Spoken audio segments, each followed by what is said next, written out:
ফেসবুকে পরিচয় তাদের। ৩ বছর আগে তারা ভার্চুয়াল জগতে একে অপরের বন্ধু হন।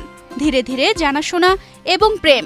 ডিজিটাল এই যুগে এমন গল্প মোটেও নতুন নয়। প্রতিদিনই ফেসবুক বা অন্য কোনো সামাজিক যোগাযোগ মাধ্যমে পরিচয়ের সূত্রে প্রেমের সম্পর্কে জড়াচ্ছেন অসংখ্য মানুষ। তবে এই গল্পটা যাদের নিয়ে, তারা আর 10টা সাধারণ মানুষের মতো নন। ফেসবুকের প্রেমের পরিণতিতে ঘর বাঁধলেন শারীরিক প্রতিবন্ধী দুজন মানুষ। ভার্চুয়াল প্রেমের সফল পরিণতির এই ঘটনাটি রাজশাহীর মহানগরীর ১৯ নং ওয়ার্ডের ছোটবন গ্রাম এলাকার। বান্ডেল থাকলে প্রতি সেনমানিতে টাকা বাঁচবে। বিকাশ সেনমানি বান্ডেল কিনে জিতুন প্রতি লেনদেনে।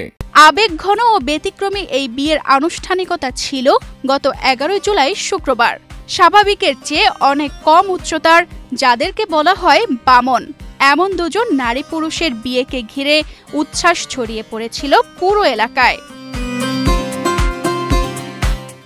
একে তো জন্ম থেকেই সমাজের নানা অবজ্ঞার শিকার দুই নারী পুরুষের প্রেম, তার উপর তাদের ধর্মীয় পরিচয়ও ভিন্ন। মেয়েটি মুসলিম আর ছেলেটি হিন্দু ধর্মের, ফলে ভিন্ন রকম এই প্রেমের স্বীকৃতি পেতে শুরুতে সামাজিক বাধার মুখে পড়তে হয়। তবে ছোটবন গ্রাম এলাকার মানুষ শেষ পর্যন্ত ভালোবাসার পক্ষেই রায় দেয়। তবে বিয়ের আগে ছেলেটি ইসলাম ধর্ম গ্রহণ করেন। দুই শারীরিক প্রতিবন্ধীর বিয়েকে ঘিরে শুক্রবার আনন্দে মেতে উঠেছিল পুরো এলাকা। ধর্মের চেয়ে সেখানে বেশি গুরুত্ব পেয়েছে প্রেম আর মানবতার জয়। এই দুই প্রতিবন্ধী প্রেমিক প্রেমিকা প্রমাণ করেছেন ভালোবাসা কোনো সীমা মানে না, ধর্মীয় দেওয়ালও সেখানে বাধা হয়ে দাঁড়াতে পারে না।